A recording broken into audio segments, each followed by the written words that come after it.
Is that the I should ask the thing on ISO. I just wanted to ask about that.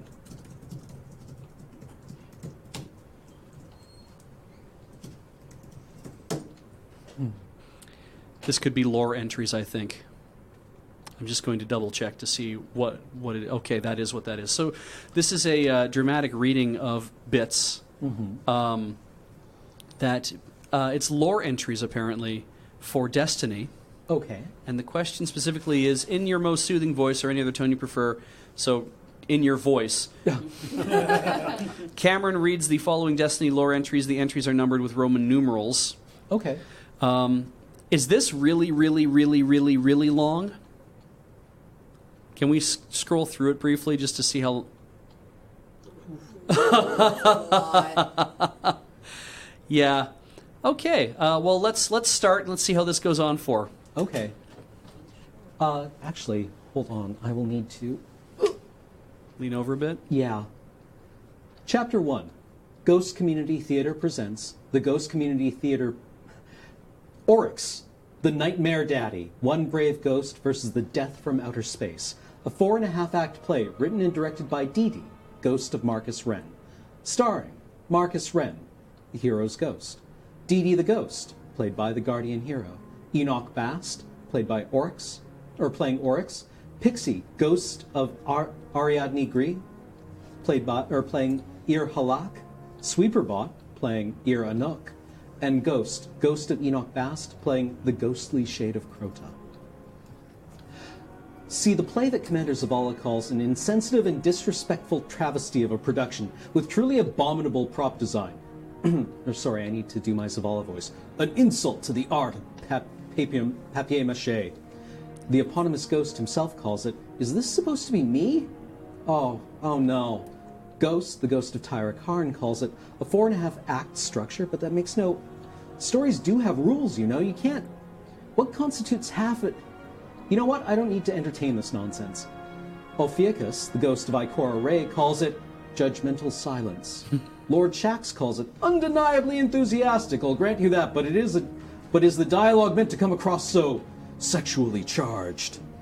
Ghost, the ghost of Tyra Karn, calls it, I've been thinking about it, and I really do think it would be worthwhile for you to learn the basics of narrative composition. Sit down, we're doing this now. Act 2, The Tyranny of Heaven. It was she that inspired me to imagine your destruction, O jailer mine. Tallulah Fairwind smoothed the felt of the table with one hand, idly playing with her chips with the other. Across the table, Caliban 8 wore a green dealer's cap and looked stricken. The Ahamkara looked like somebody's kindly old grandpa just now, and it could play a mean hand of cards. 20, it crooned as it raised the stakes. She saw Caliban's eye sensors dilate. The game had started so well. It seemed like a great story they could have told back at the tower. How was she supposed to have known? Call, said Caliban, tension in his voice. She looked down at her hand. All in. The Ahamkara's grin grew larger. Caliban shook his head. Don't you do this, Lula. Don't you leave me here. I can't do it. The cards went down. She'd lost. The Hunter Vanguard tossed her bow to the Exo as the Ahamkara came around the table to collect his winnings. A dare's a dare, man. Good luck. Could we scroll up? Scroll up. She didn't scream. Wouldn't have been dignified. Act 3. Controverse Hold. Nothing is free, I know that. Therefore, it knows it too. If our places were swapped, he would do the same. Tomek 1. From the writings of Tomek. All things have a cost, but what if I didn't have to be the one to pay it? The many worlds theory may be out of fashion among my peers, but the fanatical beliefs of the future war cult don't come from nowhere. I remember the exact moment I realized, if I was investigating ways to make my parallel selves carry my burden, then surely those Tomeks had already had the same idea. I had no way of knowing the other's progress, but each time I bent my head over my workbench, I felt the gaze of infinite eyes upon my shoulders. In the end, I and one other activated our inventions at the exact same space-time coordinates. It came down to a cosmic coin toss. One of us became the owner of the powerful Controverse Hold, and I became a battery.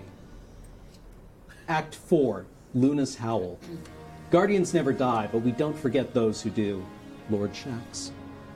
Joseph opened the door. Shacks filled the hallway beyond. "You look like hell," said the Crucible handler. Joseph scoffed. "Get out of here. I have Hive to hunt. No time for the Crucible today." "Hive? You lost her on the moon?" Joseph said nothing. "You aren't the only guardian to leave... You aren't the only guardian to leave loved ones behind on that rock." Shax held out a long, lacquered box. "The gunsmith asked me to deliver this personally." "What's Banshee thinking? I can't afford this." "I took care of it. Scavenged parts from my personal collection." Joseph considered it a moment. "It's a good gun." "She was a good dog. This isn't a replacement, but it will help you finish your business with the Hive. Then I expect to see you back in the Crucible. We could use the inspiration." Act 5. Thin line. Sometimes you forget which side you're on. Your ghost makes a list of the things he wishes he could say to you. "Talk to me about how you feel." "I wish we could go home." "You're on a rampage, and I'm not comfortable with it." "I don't think this is why the Traveler chose you." "You know I'll never leave you, right?